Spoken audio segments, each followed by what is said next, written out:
Now, big news overnight. A man married his dog in Ireland thanks to new marriage equality laws. No, wait, sorry, that didn't happen, but we'll do the next one.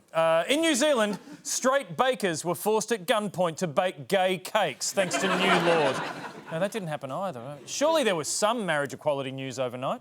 Liberal and National MPs have rejected a conscience vote on same-sex marriage during a marathon party room meeting overnight. The vote was split 60 to 30, with the majority in favour of maintaining the traditional definition of marriage for the rest of the parliamentary term. That's right, the Party of Individual Freedom chose not to allow its members individual freedom on a matter of individual freedom. The big losers, the 72% of voters who support marriage equality and love. The big winner, this guy.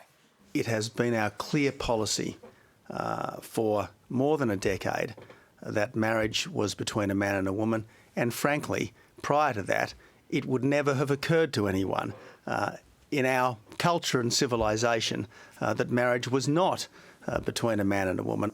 Tony Abbott there celebrating his Pyrrhic victory over his old foe, the March of Time.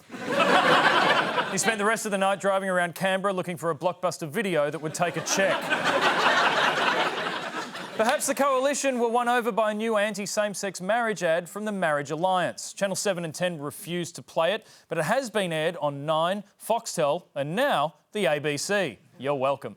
So it's time to step back and consider all the issues around same-sex marriage, like how it will affect children or sex education in schools. Don't worry, sex education will not change. It's still going to be delivered by an awkward teacher to a room full of kids who will be scarred for life.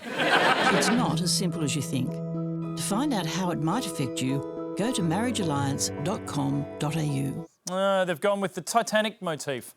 Although, was that the Titanic, the historical event caused by man thinking he could ignore the forces of nature? Or Titanic the movie, in which true love spurns traditional notions of marriage and thumbs its nose at the conservative establishment? I mean, which one?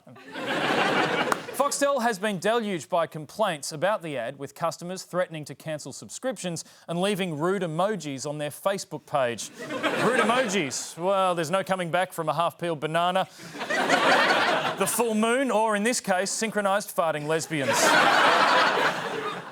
When, oh when, will we let these women marry? To lawyers making money news now. Forget the kitchen, court is where it's really heating up as the 7 and 9 networks go to war in a food fight over their cooking shows. Channel 7 is suing Channel 9, claiming Hot Plate stole the format of My Kitchen Rules. It's lawyers at 10 paces. Let's see how they compare. OK, first off, we have My Kitchen Rules. And the Hot Plate? Nah, I don't see it. 7 failed to convince the court to yank the Hot Plate off air immediately, and that's fair enough. This whole thing really is a beat-up. 7 and 9 are completely different.